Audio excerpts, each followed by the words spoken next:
Chapter 4. The job took longer than I thought it would. I found some rotted boards underneath, so I had to replace them. I still finished by sundown and did an expert job, if I do say so myself. I figured the dock would probably last through a hurricane. Not bad, was all Mr. Ramsey said as he slipped a crisp $100 bill into my hand. I stared at it. What's wrong? It's too much. 10 an hour plus expenses. Isn't that what we agreed? It's still too much. Never quibble about too much, young man. Only about too little. You gotta learn how to look out for yourself if you want your business to succeed. I didn't know how to tell him that this wasn't a business, just a job. Somehow, I figured he'd long ago forgotten the difference. Still, I took his advice and didn't quibble. I needed the bucks, and it was only pride that made me want to act like I didn't. I said good and walked away, throwing a look over my shoulder at the screen porch. I could see a cluster of people sitting around a long table, but I couldn't pick out a bee. Just as I stepped into the path, I heard a laugh behind me, cool, clear, and sweet, just like the water she had given to me. Back at the trailer, I took a shower in the tiny bathroom. I barely had room to make, and the water came in spurts of hot and cold, but eventually it did the job. When I got out, I took a good look in the mirror. My hair looked longer and more unruly when it was wet. It was my father's hair, thick and wavy. I took some scissors out of the medicine cabinet and started snipping at it, trying to give it some shape. I toweled it dry, gave myself a shave, and stopped back to look at the results. Not bad, almost respectable, in fact. I never spent much time wondering if I was good looking, but that night I did. What did that be? See, when she looked at me, did she even bother to form an opinion? I couldn't think about it. It was too scary. But I couldn't stop either. My mind had been preoccupied with her since the moment I saw her. I urged it back onto other things, but it kept jumping back. A congressman's daughter, I said aloud to see if it was as intimidating as I imagined. It was. I couldn't ignore the fact she was pretty. She was Zan's cousin. Her family had money, and where there was money, there was power. Because my mother spent so much time worrying about money, putting pressure on my father to make it, implying that we'd somehow be different people if we had it, I had made a solemn vow never to worry about getting rich. Recently I had decided I didn't want to go to college, even though I knew my father had set up savings for that purpose. He wanted me to go to Columbia, where he had gone to law school for 2 years. You'll do better than me, he told me. You're smarter. You got more guts.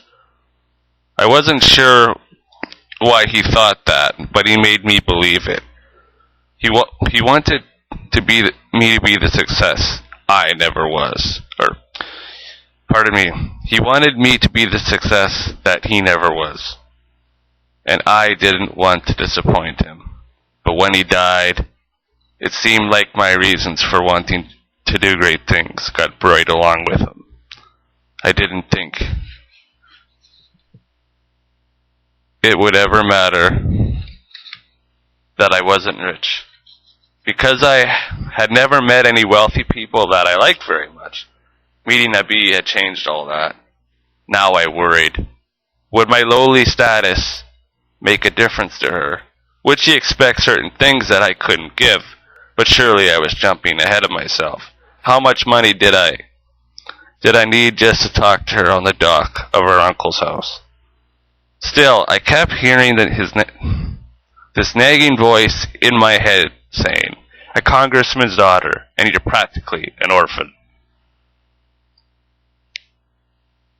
So the sound of that made me feel even more scared and a little guilty. I dressed and went for the phone, dialing my Aunt Lena's number. What's wrong? She asked in in a hysterical tone. My family was full of overreactors. It was one of the things that drove my dad nuts. Everything is event, he always said. Nothing can just happen. It has to occur. Nothing, Aunt Lena. I was just calling to check on Mom. Is she okay? Your poor mother. What she has to endure. It's enough to break anybody's spirit. Is she all right? She's as well as you could expect. Put Aunt Rona on. She was the most well-adjusted of my aunts. You could get a straight answer out of her. Anyway. You just keep yourself out of trouble, Aunt Lena. And before she surrendered the phone, your mother can't take much more. Ty, where are you? Asked Aunt Rona. I'm at the lake. I'm fine. I hate to think of you being all by yourself. I'm not. My friend Rod comes up a lot, and I have got neighbors. Still, it worries me. Are you sure you wouldn't rather stay with us? I'm fine, I repeated. I couldn't stand the thought of moving in with them. At the moment, I couldn't even stand the thought of going back to Flanders. Your mother's is all right. She has good days and bad days, but we're taking good care of her. Maybe she should see a doctor. They just put her away. She couldn't bear that, and I wouldn't be able to live with myself. She still has you to think about. I keep telling her that. I didn't say anything, as hard as it was to face. I knew my mother hadn't really given me a thought in a long time. I swallowed hard and said, put her on. Yes, all right. I was nervous as I waited. I lit a cigarette to calm my nerves. From a pack that Rod had left laying around. He smoked like a chimney, but I hadn't really picked up the habit. The rush to my head made me dizzy. Where are you? Came a mother's voice. It was gravely as I remembered, like someone with a bad cold. But that was the way she always talked. In a patient voice, I explained where I was. I had told her 1,000 times. You've run away from home, she declared. No, Mom. How are you feeling? We never do anything. We never go anywhere. I took a long drag from the cigarette, holding it in. Where do you want to go? I asked. Anywhere. I need to get out. But we can't because we don't have any money. I sent you some money. It's your father, she said, lowering her voice as if he might whisper. It's your father, she said, lowering her voice as if he might hear. You know he hates to part with $1. Dad's dead, Mom. It's his fault we're poor. He didn't live up to his promise. He should have been a judge by now. He's not a salesman. He never was. He has a good mind. He just gives up way too easy. Mom, please. But I knew I was asking for something impossible. I was asking her to be whole again. So now we're poor, and we can't go anywhere. He even makes me pay for my own lunch when we go out. I pressed the receiver hard against my cheek. The cigarette was making me sick now. I stubbed it out. When I put the receiver against my ear, Mom was gone and Aunt Lena was back. What did you say to her? She's crying. I didn't say anything. Hasn't she had enough? Take good care of her, okay? What do you think we're doing? Just keep her safe. You keep yourself safe, young man. I hung up hard, as if that might sever some connection, but it never went away. Ever. I ate a bologna sandwich and tried to read. I kept getting up and walking to the window, looking out as if I just wanted to gaze at the lake. But I wanted to see a bee.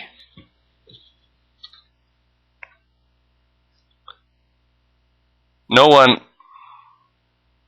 no one was on the lake now. The water rolled gently against the shore. I tried to watch TV. It was an old set, and it only picked up 2 channels. One of them had a baseball game on. I never cared for baseball or any other televised sport. Another thing I got from my father. He said people should concern themselves with intellectual pursuits. Exercise your mind, run with it, make it leap. That's where the power is. So why were you listening to a baseball game the night you died? Dad, did you just give up on everything? I switched off the TV and fell asleep on the couch, and I had the dream again.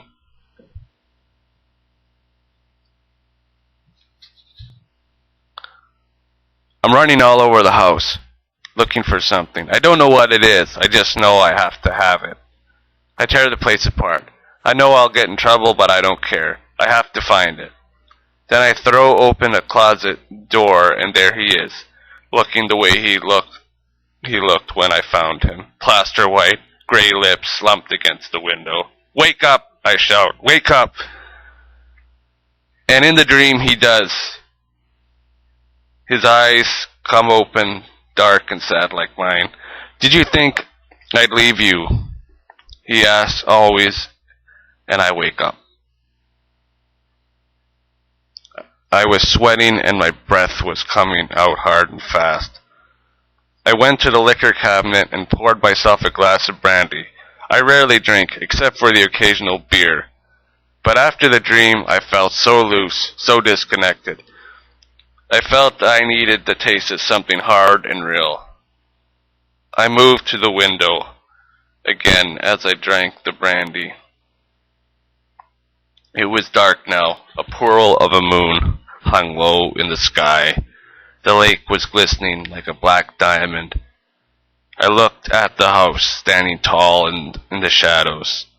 How could anything so big and so beautiful be empty? But just as the thought flickered across my mind, I saw a light. It popped on suddenly, and it made me jump. It was coming from the 2nd floor of the house. I blinked, wondering if I was still dreaming, if the brandy had gotten to me. But the light remained. Then a silhouette passed in front of it. Not once, but twice. So it finally had a tenant, I thought, a new neighbor, maybe someone with a dock in need of repair. The light went off again, and I stared for another second at the house, draining the glass of brandy and surrendering to exhaustion.